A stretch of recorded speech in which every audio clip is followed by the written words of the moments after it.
Friends, मैं हूँ Dreamwork 06 और आज फिर हाजिर हूँ मैं आपकी फेवरेट स्टोरी उधार का प्यार का एक नया एपिसोड लेकर।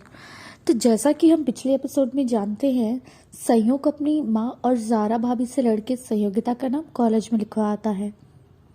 इस बात से संयोग की माँ और ज़ारा काफ़ी नाराज़ थे और वो सोचते हैं कि वो कुछ ऐसा करेंगे जिससे संयोग संयोगिता से दूर हो जाए।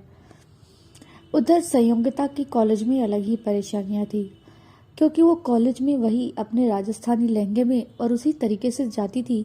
तो कॉलेज की हाईफाई लड़कियां जो जींस और शॉर्ट्स पहनकर आती थी, अक्सर उसका मजाक उड़ाती थी और वहीं कॉलेज के लड़के उसकी सुंदरता पर मरमिटे थे। और जब उन्होंने देखा कि संयोगिता को लेने के लिए महंगी महंगी कारें आती हैं, तो सभी लड़कों की नज़रों में वो आ चुकी थी। संयोगिता संगीत की कक्षा में बहुत अच्छे से परफॉर्म करती है, जिससे उसके मास्टर उसे खुश होकर कहते हैं कि वो म्यूजिक में अपना अच्छा कैरियर बना सकती है। संयोगिता अपनी मस्ती में जाते हुए गाड़ी में बैठ गई। आज वो बेहद खुश थी, क्योंकि उसके मास्टर जी ने कहा था कि वो बहुत अच्छा गाती है। संयोगिता ने सोचा, क्या वो भी जो सिंगर्स होते हैं उनकी तरह गाना गा सकती है? क्या उसका भी गाना होगा? क्या वो भी टीवी पर आ सकती है? संयोगिता के सपनों की उड़ान ऊंचाइयां भरने लगी और वो सोचने लगी कि कल को अगर वो एक बहुत बड़ी पॉप स्टार बन गई तो। फिर वो हंसने लगी। वो भी कैसे बेवकूफ़ी भरे सपने देख रही है। ऐसा कभी नहीं होगा। अब वो किसी की पत्नी है और संयोग के परिवार वाले उसकी पढ़ाई को लेकर ही खुश नहीं है, तो वो उसे एक संगीता क्यों बनने देंगे। इसलिए संगीता ने अपनी सोच के घोड़ों को थाम लिया और घर को जाने के लिए तैयार हो गई। पर संयोगिता को नहीं पता था कि कॉलेज के बहुत सारे लड़के गेट पर खड़े होकर उसे देख रहे थे। कुछ लड़के तो बाइक पर आते हुए उसे फॉलो करने लगे। एक ने कहा, यार ये कितनी सुंदर है भाई। मान लिया कि थोड़ी सी गंवार है, पर यार इतनी सुंदर होने के साथ साथ ये कितनी अमीर है। देख भाई, ये फरारी का लेटेस्ट मॉडल है। दूसरा ही बोला, हाँ यार देख, मुझे ना ऐसी लड़की से शादी करनी है, और अगर इससे मेरी शादी हो गई तो फिर मैं तो घर जमाई बन जाऊंगा और उसके पैसों पे मज़े करूंगा। पहला बोला, भाई शादी भी ना हो तो कोई बात नहीं, अगर ये मेरी गर्लफ्रेंड बन जाए तो मैं इसके साथ बहुत मज़े करूंगा और इसके पैसों का यूज़ करूंगा। वो लोग इसी तरह बातें और बकवास करते हुए संयोगिता के पीछे पीछे आ गए।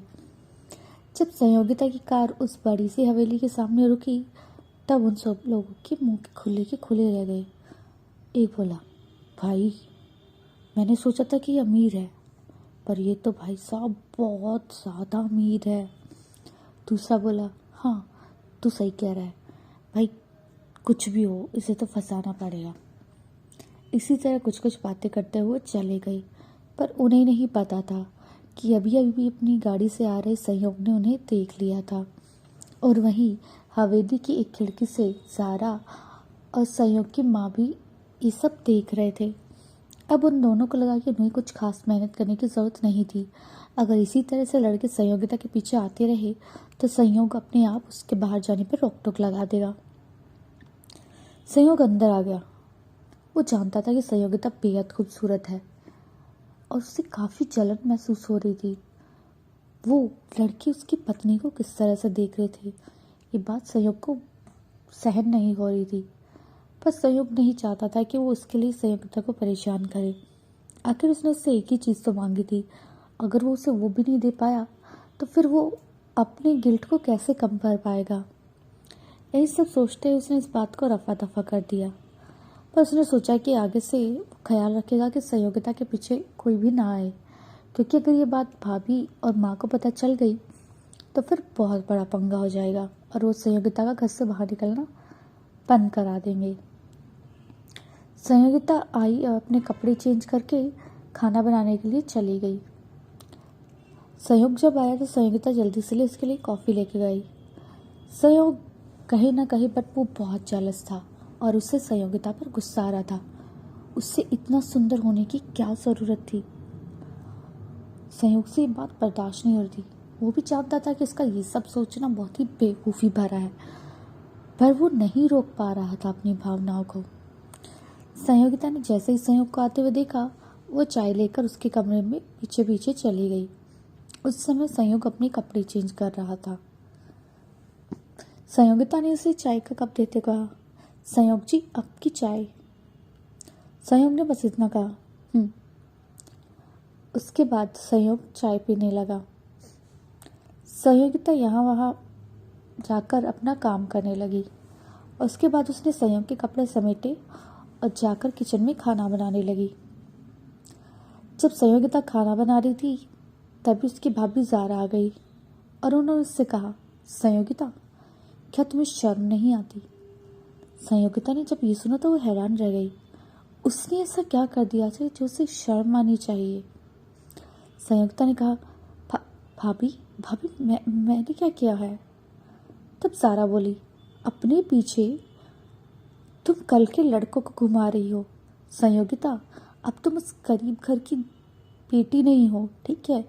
तुम्हारे घर में ये सब अलाउड होगा, पर यहाँ तुम किसी की पत्नी हो।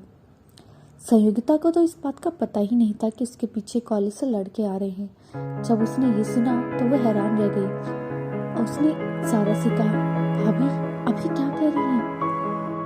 अब ऐसे कैसे कह सकती हैं? ऐसा कुछ भी नहीं है। ज़ारा ने कहा, कुछ भी नहीं है तो आज पीछे पीछे तुम्हारे जो लड़के आए थे वो कौन थे? संयोगिता को सच में नहीं पता था वो कौन थे। संयोगिता घबरा रही थी। अगर ऐसा सच में हुआ और आगे भी ऐसा ही चलता रहा तो फिर उसे कॉलेज कौन जाने देगा? संयोगिता को अपना दिल डूबता सा महसूस हुआ। वो अब जाकर कहीं बहुत खुश हुई थी क्योंकि वो अपना उस सपना जी रही थी जिसे देखना भी उसे बेईमानी सा लगता था।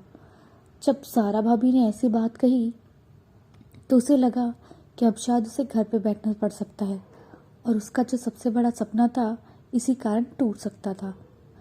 तो अब क्या होगा आगे? क्या सच में उन कॉलेज के लड़कों के कारण संयोगिता को बैठना पड़ेगा अपने घर, या संयोग समझेगा संयोगिता के हालात को? आखिर क्या करने वाली है ज़ारा? जानने के लिए सुनते रहे उधार का प्यार सिर्फ और सिर्फ मेरे चैनल होप पर। Thanks for your love and support.